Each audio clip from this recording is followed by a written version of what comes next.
Okay, you should be recording. So this video is a kind of a bake with me kind of thing. Oh, it's really annoying me how it's tracking me, but it's really good. We're going to be cooking this caramel biscuit cake. It's from B&M. Yeah, this is what we're going to cook. It's a really good kind of thing. And we're going to answer questions that I've been given by mostly my family members about theme parks, which I have set up over here on my iPad. It's a box mix because I'm really bad. I take food tech, but I'm also just really bad at cooking. And so yeah, we're gonna start off with the first thing is to preheat the oven to 160 degrees Fahrenheit. 160. Now my oven is on. Oh, please ignore my pajama bottoms. I didn't think you'd see them.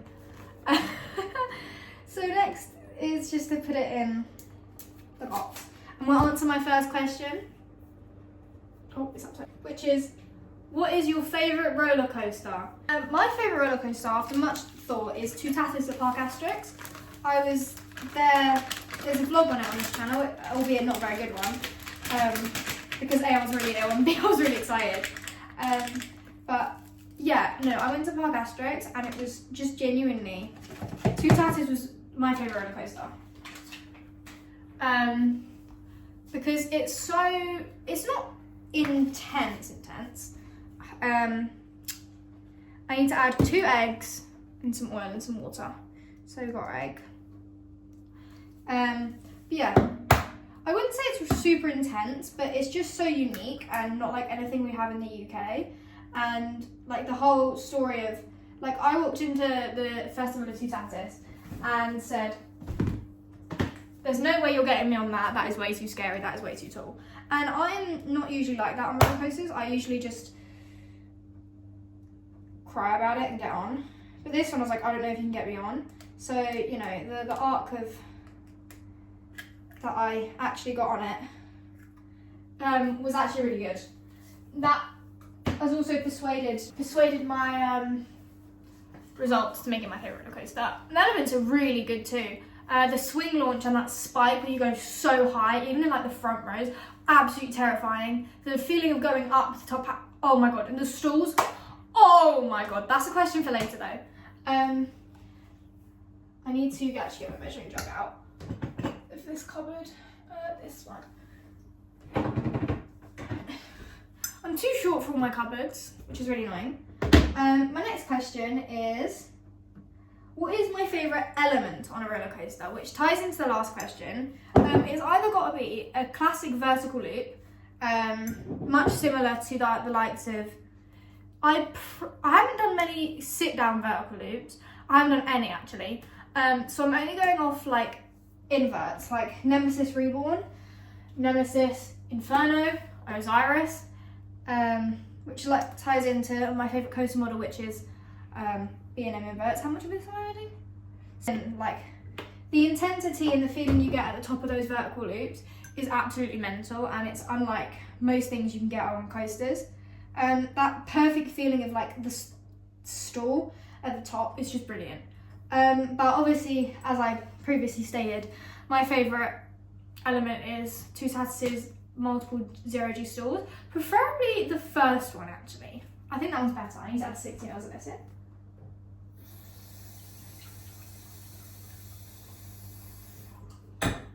So I'm adding 60 mils of water and 50 grams of butter. Okay. 50 grams is a lot. Gosh, this is a fatty cake. But yeah, it's like the feeling of being upside down with only a lap bar is just absolutely mental. Just hanging upside down is one with just a lap bar is like the most scary but freeing feeling you'll feel. And that's why I'm really excited to get on more of these Intamins. In 75 grams of oil, milliliters of oil, 2 eggs, and 60 mils of water in with the batter that I was given. And then I'm going to add 50 grams of softened butter into it as well. But yeah, okay, we'll answer the next question while I'm mixing. My favourite theming on a coaster. Theming does play a big part into my enjoyment. It feels like a lot of the coaster is on the theming. And if it's not as themed, it's not... I'm up here, buddy. Come on. It feels like it's not as good as a ride. Okay. So that's why this question's here. My favourite theming, I'll just list them off, is all of Park Asterix. They have knocked it out. I would say Disney as well, but I feel like the whole park's more stylised and it's just the rides that are themed. But I've got to stick to my home, the UK, and say Nemesis Reborn or The Swan. I had a really hard... I actually haven't decided which one I prefer more. But they're both equally good, well themed. The Swarm has everything there. It fits in with the coaster. The trains are beautiful. Then you've got Nemesis Reborn. The whole area is themed for, the creature. And like the station plays a really big part. And they both have such brilliant stations that it makes it really hard for me to decide which one I like more. So those are my favourite theming, as well as you've got to say like Osiris. Like when I was in the queue for Osiris, I was like, oh my god, this theming is so good. And I just was like, oh my god. Like the UK parks cannot theme like that, and that's why I think it's unfair to put them against it, because like you look at theming like what am I talking about? You look at theming like Dragon's Fury and Hyperia, and you cannot ever like theme them and make it better than the likes of Osiris, Tutatis. Maybe not Tutatis, but it's still very themed. Like even their flat rides at these like European parks are themed, and it's all just so beautiful and extravagant. So yeah, the UK needs to up its game. Sorry. My favourite park, Park Asterix. No comment. Love that park, favourite park. I want to go back when I finish my GCSEs. Worst coaster I've ever been on is also at the lovely Park Asterix. It's a Voltacari, I think. The one by Pegasus, where you sit in like these weird boats. Like, I'll put a picture up on the screen. But oh my god, I have never felt fear on a roller coaster like I have that ride. I have never ever felt. I put full like, what is it, like faith in the restraints, and I know they have like triple locking mechanisms. This one, it didn't have a restraint. You had like a bar like this that you kind of pulled closer. It didn't like touch me. It was at my knees, and it was rattly. Like, oh my god, it is a painful ride. And the fact that we waited about an hour for it because it broke down, gosh, I was furious. Yeah, that was I think my worst coaster. And this one I'm going to actually talk on for a while, is I feel underrated coasters and parks. I'm probably going to do a whole other video on this, because I feel like we should love parks, all of them. And so I'm just going to list off, Polton's Park is an underrated park. Everyone thinks it's a kids park, and it is. When I went, only Peppa Pig World and Tornado Springs was open. The rest was, because we went in like November, which is completely our fault. But like the rides I did do were really good. I didn't get to do, what was it? The spinning one that they have there. Storm Chase, I think. Because it was, I don't know. I don't think I went on it because I think I was scared, to be honest. But like from the theming that we went in to see, like all the rides, they're all just absolutely glorious. Another one's underrated, Chessington. All of Enthusiasts and Legoland as well. The enthusiasts give it slack because it's a kids park, but they have really good theming. It's a really nice park, and it has some of my top rides there. Oh, I got something on my arm. Top rides there, which is actually really good for. And I don't know if it's just nostalgia talking, but I've been going since I was like 4. So like seeing it grow is really, it makes me happy. And Legoland too. Like the theming at Legoland is actually I think better than Thorpe Park, 100%. Apart from the Swan. But yeah, I think we're pretty much done mixing this now. And while I'm at it, I'll give you some of my underrated rides, which I wrote down. Mandrill Mayhem at Chessington World Adventures. Everyone talks about Dragon's Fury, they don't talk about Vampire. But Mandrill Mayhem is really good. It was the coaster that kind of, doing Mandrill Mayhem kind of was like, oh my god, this rush of kind of thing. And it's what kind of started the little enthusiast in me. And this was only 2024. So to come all this way from 2020, late 24, and I mean like November, that's when I went. Yeah, it's crazy how far we come. And Osiris and I give this lot lots of praise. It is my favourite B&M invert, and I love B&M invert. They're my favourite type of ride.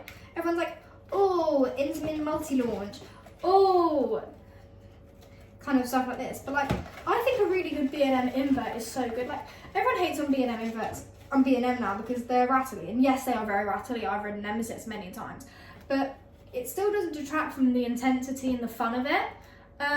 I've been lucky to experience Reborn, Inferno, and Osiris. Osiris is my favourite by far. The last two rolls you do are absolutely incredible. I need to put this in a pan now. For the big money question, Nemesis Inferno, Nemesis Reborn, Reborn, 100%. Theming absolutely on point. Absolutely glorious theming. Like genuinely, like when I went into that area for the first time, I was like, not in shell shock, but like absolutely shocked about like the level of theming at that specific area for like one coaster really. Oh, I should have just made one cake. Okay, right. For the amount of theming that one coaster got, it was just really cool to see, and like, yeah. Although I do think that Nemesis Inferno is smoother, 110%, there's no question about it. Nemesis Reborn is a rattly machine. I think the layout is better on Reborn. The theming is better, the station is better. Apart from, I think Inferno does better on the pre-lift section. Do you know where you're like swinging around that volcano? Absolutely, that's the best part of the ride for me. But yeah. Reborn 100%. Even though it's 3.5 hours away from me. But it doesn't matter. And gosh, I've still got so many questions to get through. We'll have to speed on these. Top 5. Tutatis at 1, Osiris at 2, Galactica at 3, Wickerman at 4, Swarm at 5. I really wanted to put Nemesis up there because it was my favourite, but I felt like having two B&M inverts in there wasn't providing me with enough range. So that is why the Swarm is at number 5 instead of Reborn. And specifically Wickerman back row and Galactica front row. Oh, absolutely glorious experiences those. Next question. Oh no, I've got chocolate on my trousers. Gateway coasters. Wickerman, 100%. Love that coaster. 13, not scary at all. Vampire as well. We're going to put it in the oven now. They say to be in the oven at the middle of the oven. 1. Oh, that's nice and warm. 2. Wickerman, 100%. Love those coasters. 13 as well. Mandrill Mayhem, Vampire, 100%. Brilliant. Minifigure Speedway, Dragon, 100%. All of those coasters. Best type of attraction for me. I'm going to controversially say dark rides are better than... Dark rides are 110% better than coasters. And I'll tell this to you now. Dark rides are better. I have an unhealthy attachment to Curse of Water Manor. I love that ride with my whole heart, and if any one of you decides to give Curse of Water Manor hate in the comment section down below, if it's even on, because I have problems with turning it on, because it turns itself off all the time, we're going to have some problems. I love that ride. It is, I think, my favourite ride at Alton Towers. Best attachment dark rides, 100%. There are so many good dark rides. You can do them in any weather, any like fear level. There's scary ones, there's cute ones. Anyone can do them, and it is just such a good type of ride. And when they have good budget in them, like we'll get on to my top 5 dark rides in a minute. Not my top 5, my top 4. Best flat ride? Quantum. At Thorpe Park. I haven't done many a flat, because most of them flip you around a lot and I don't really want to do that. But Quantum, it is just a magic carpet, but you think, oh, it's just a magic carpet. It's not just a magic carpet. It is so much more than a magic carpet. Hold on, let me just put, like, it goes up and down, but it's so scary. You just get a tiny little lap bar, and if you sit with anyone that's bigger than you, you're like flying all about, and it's so scary. And then, for the money winner question, Eva's favourite dark rides. Ooh! Park Asterix is a dark ride. If they put a dark ride based on a comic, I feel like Park Asterix would be the best all-rounded park. I just can't say that it's the best, because it doesn't have a dark ride. What the hell? I was so angry when I got there and I was like, where's all the dark rides? They have shows, they have theatres, they have flaming men diving into pools, but they don't have a dark ride, which I'm actually so devastated about. Okay, at number 4, Tomb Blast at Chessington World of Adventures. Beautiful theming. I don't think the guns detract away from the story. I can understand the story while focusing on the guns, and even when I am absolutely destroying anyone in my party, yeah, absolutely roasting them. Last time I got 85k, best in my whole car, like all of the train. I'm just absolutely god at Tomb Blaster. It's still like a beautiful set, and you can understand that. And once you ride it, you have to ride it twice. One to shoot and absolutely destroy your friends, and one to take in the scenery, because it's beautiful. Number 3. Ratatouille L'Adventure, something French. The Ratatouille ride at Disneyland. I almost cried getting on, which I'm ashamed to admit. I almost cried getting off. I also am ashamed to admit. But it's so good. Ratatouille is my favourite film, ever. I don't know why I love the little rat so much, the rat cooking. I don't know what it kind of brings out in me, but seeing the ride that beautiful and like it being trackless and seeing all the rats around you and like the screens, the props, especially like after the first screen room, are so good. And like you're tilting and you get water spreading, it's an absolutely brilliant experience, absolute 10 out of 10. I did it. Do this single rider because there's no one in it and you get on within like a minute. And it's absolutely glorious. And all I did at the end was just lap it about 3 or 4 times. Absolutely glorious. Number 2, Wallace and Gromit, Thriller-matic at Blackpool Pleasure Beach. I went in it not knowing about Wallace and Gromit and like not watching it, but it brought out memories that I didn't know I had about Wallace and Gromit. But I can't rank it number 1, even though I love Wallace and Gromit with all my heart, because there's no story. It doesn't follow the films because they're all scattered about, but it makes cohesive sense and you sit in a giant slipper. And number 1, as I probably already told you, my golden baby, absolutely love it with all my heart, Curse at Alton Manor. Best ride at Alton Towers, possibly the best ride in the UK, but I haven't got to do Hyperia yet, so I cannot say. Currently it's the best ride in the UK. I love it so much. It's such a long ride. It's actually quite scary. Like when the effects are working, everything is just a marvelous experience. The smell pods are so good. Oh my god, I love Curse at Alton Manor with all my heart. I wish I could live closer to Alton Towers so I can have Curse at Alton Manor. And I just want to go for spooky season so I can see it in its true form. I love Curse at Alton Manor. Curse at Alton Manor love. Give the Curse at Alton Manor. But yeah, I'm going to wait till these get out of the oven and then I'm going to come back and I'm going to, you know, not decorate them and show you what they look like. So yeah, see you then. So these are my cakes. They are cooling now. They're cool enough to touch. They are all cooked through. This one's definitely more solid. But yeah, the batter definitely made too. They're definitely not the thickest cakes, but they're very nice and they taste really good, hopefully. Don't forget to like and subscribe. I made these cakes just for you guys. This took me way too long. But yeah, thank you so much for watching. I love you so very much. And don't forget to come back next time.